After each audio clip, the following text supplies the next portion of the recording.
Bismillahir Rahmanir Rahim. In the name of Allah, the Beneficent, the Most Merciful. I'd like to welcome you, dear viewers, to another in our series, The Forces of Evil. Assalamu alaikum wa rahmatullahi wa barakatuh. May Allah's peace and blessings be on each and every one of you. In this segment of our program, we continue to look at the second method by which the satanic forces creates confusion and corruption in the world. It does corruption, desires, and sin. That these things which are naturally evil, which we should know to be evil, are made to seem appealing to us. We spoke about the role of the media in this, in promoting corruption in the society. And how things which the disbelievers have taken now to be a norm, these things are now appearing attractive to the believers themselves because of the media promoting them as good. And of course for the disbelievers, it's very difficult to convince them that such and such a thing is not good, because these things are brought into the society through human desires. The satanic forces will play and work on desires, because when the desires become attached to something, a person becomes addicted to that thing. Very, very difficult to break them free. If they're attached to it because of ignorance, this was a practice they were doing, but they were not aware, and then you give them the knowledge, that easily cures that problem.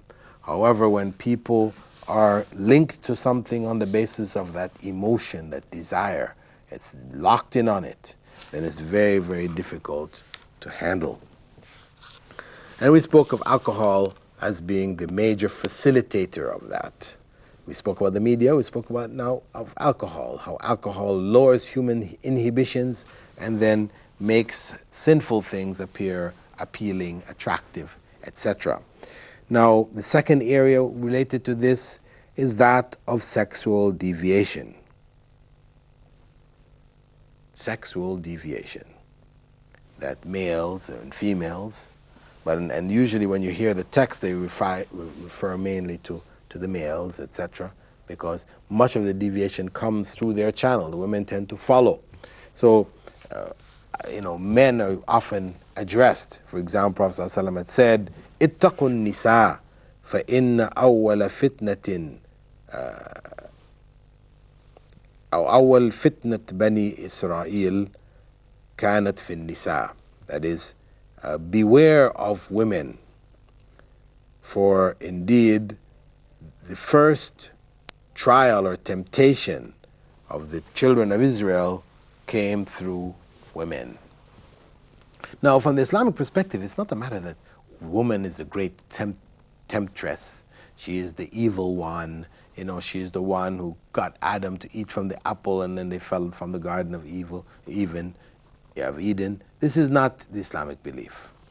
Adam and Eve were jointly responsible. Adam even more so than Eve. He was the head of their family. And Allah forgave them. So it's not an evil which has been put on women, and now women are carrying this evil down through the centuries. But Allah warns us through His Prophet to beware of women, in the sense that, there are guidelines which Islam has set for women. If we allow women to go beyond these guidelines, then they become a trial, a danger to human society, because men are naturally attracted to women, And Prophet ﷺ, in a narration found in Sunan al-Tirmidhi and Ibn Majah, he said, "I didn't leave behind a trial more severe on men than women." This is a major trial facing Muslims and non-Muslims also alike. As I said, it's not because women are inherently evil or anything, but because of the fact that if men and women don't stay within the bounds which have been set by God, then it leads to corruption in the society. This is why Islam has women covering themselves. It separates men from women in so many walks of life. They're separated. There's this separation between the sexes. Women are covered to protect them, to let themselves be known in the society. All of that there to protect the women, and at the same time also to protect the society from the harm which comes from women coming under attack by males in the society. So Islam encourages to avoid sexual deviation in the society by all means, whether it means also the issue of the dowries. The dowries themselves can become an issue of temptation and sexual deviation, wherein, unfortunately, you find Muslims, dowry is normally given by the male to the female, symbolic of his preparedness to look after that female. However, as wealth came into societies more, you had elements that promoted the idea of huge dowries that was according to their status, etc., etc. And this became very popular, especially with the coming of oil into the Gulf and these kind of things. And what that led to is that men could not marry early anymore. The cost of getting married became very, very exorbitant. People have to be, saving and saving and saving, and the wedding reception and then preparing a home, and all of these things became so complicated that men started to get married much later in their 30s and these type of things. But what was the consequence? What was the consequence? The consequence is that if men don't get married at the time in their late teens, early 20s, etc., this is the time when their hormones are the strongest. They're driven the greatest. So if they don't get married at that time, then these desires are going to manifest themselves through other channels. And what you find, unfortunately, in certain parts of the Middle East, etc., is that there's a prominence, of homosexual activity amongst males. I mean, it may not be the type of homosexual activity which, is common in certain other societies where it is a chosen way of life, where people actually choose that way of life. But it is a situation where people, have these desires and there's no way to fulfill it. So, these elements become available, and people end up in homosexual activity, for temporary periods of time when they get married or when they're able to have means, etc. Outside of that, then they get married and they leave that behind them. But still, there's that period of homosexual activity, and you can find it in schools and these type of things. Very, very dangerous. You also find it with workers. Workers who, are not able to bring their families, unfortunately. They're not able to bring their families, because of certain legal restrictions, etc., which, don't allow them to bring their families here with them. So you have these massive groups of males working. And then, with no opportunity to, again, bring their wives, etc., or get married, etc., you find these men, some of these men will be engaged in certain kind of homosexual activities. Or it could be, going to prostitutes or prostitution, developing, etc., etc. These are among those elements. So we have issues of dowry, we have workers. We also find in prisons, where Muslims or people get stuck in prisons, and because they don't have access to women again, there's that tendency for corruption to arise, in this area. So on one hand, women should be available for marriage easily to prevent another element of corruption coming about. But on the other hand, they should not be so accessible as to promote, acts of fornication, adultery, etc., etc., mistresses and all those kind of things. But what we find is that, in general, there's a tendency to promote women in the media. Woman has become like a sex object to sell products. The issues of beauty contests, where women are lining up, exposing themselves, going through different, physical things in bathing suits and all the kind of things that they're doing. All of this is really dishonoring the woman, or she's, displayed in this fashion. But of course, it's supposed to be glamorous. It's made to seem glamorous, very attractive. The woman, she gets a crown and maybe a lot of money and travels around the world and influence and all these kind of things. But it's corruption. It is evil.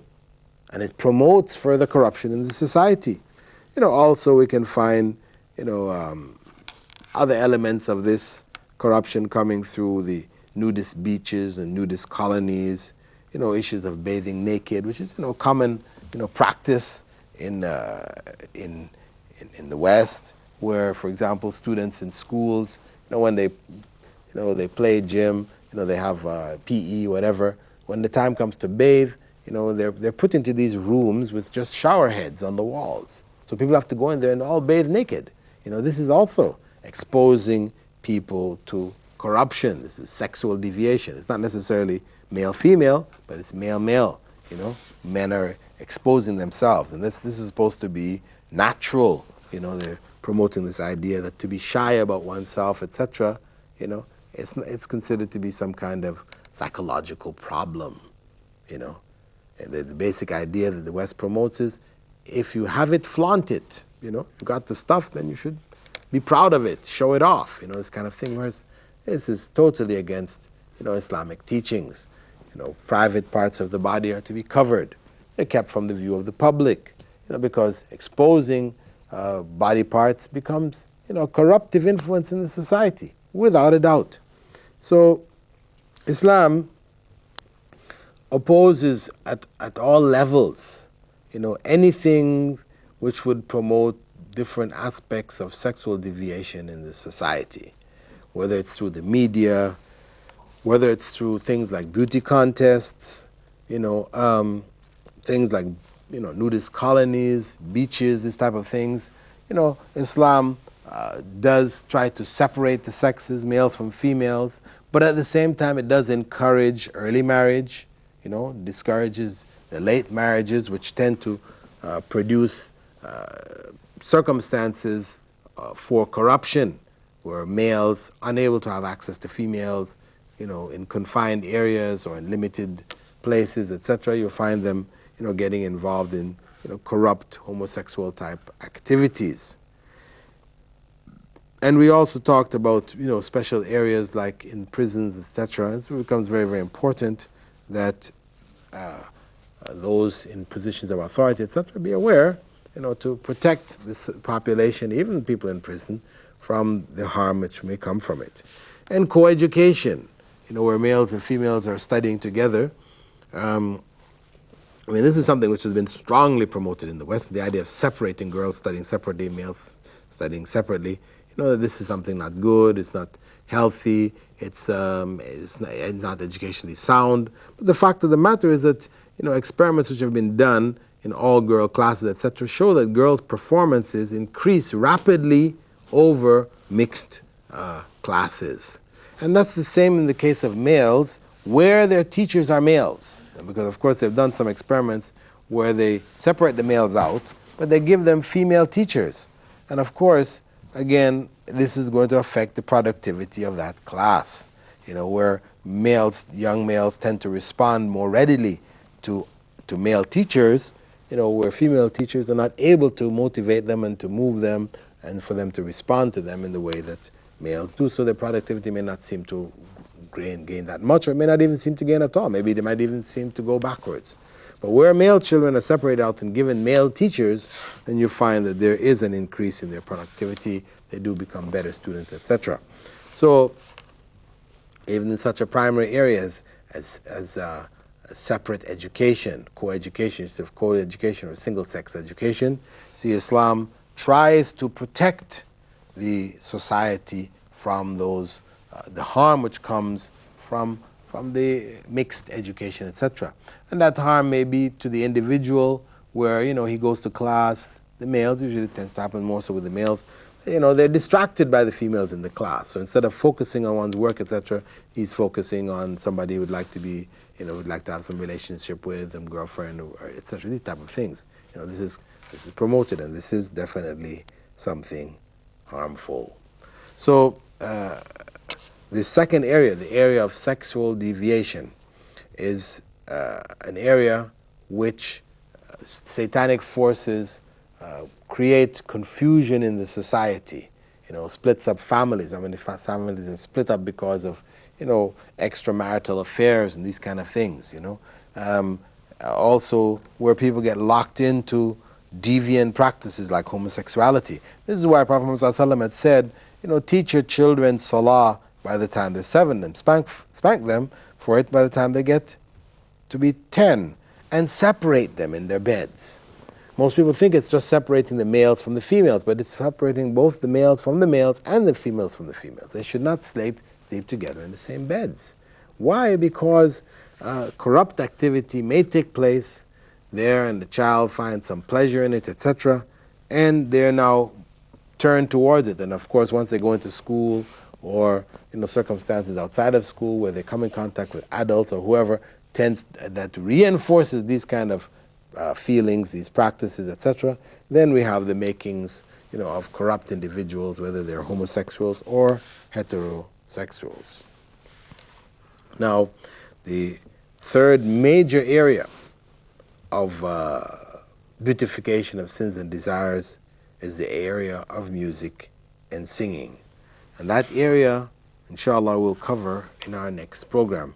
It is a wide enough topic that in order to give it its due and full justice, we'll save until our coming program.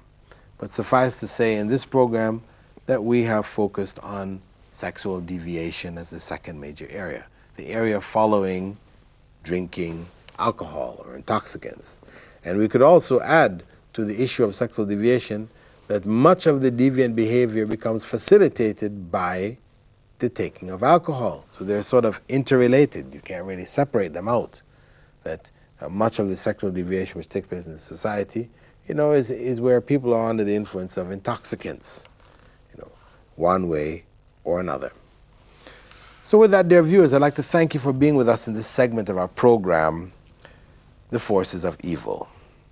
The program in which we have been looking into evil historically, from the time of the creation of the first man and the forces of evil that came along with him, Satan and those who followed him from among the world of the jinn. This has been a historic struggle, a struggle which has been going on through our lives from the earliest of times. And Allah warns us that we should realize that Satan is a clear and open enemy to us, and we must take him as that kind of an enemy. If we don't take the forces of evil really as seriously as serious enemies, then we will be easily succumb. We'll easily succumb to them. We'll easily be overcome by them. So when we talk about forces of evil, we're talking about it warning ourselves and yourselves, dear viewers, about the harm that can come through the forces, the satanic forces in our world. Whether it's the confusion which leads to people to deny God's existence or to worship other gods besides God, or even in their own worship it becomes difficult for them to do it because, they become so doubtful about it, or, it comes through the point of alcohol and corruption, drugs, whether it's cocaine or crack, and, every year, every 2 years, every 5 years, new elements of drugs are brought into the society, which further destroy families, minds, human beings, human beings whose purpose here is to worship God, not to worship their own desires, or to take their desires as their gods, as Allah speaks about in Surah Al-Jathiyah, the 26th chapter. أَفَرَأَيْتَ مَنِ اتَّخَذَ إِلَهَهُ هَوَاهُ وَأَضَلَّهُ اللَّهُ عَنْ أَعْلَى عِلْمٍ. Have you not seen the one who has taken as his Lord or as his God his own desires, and Allah sent him astray even with the knowledge that he had?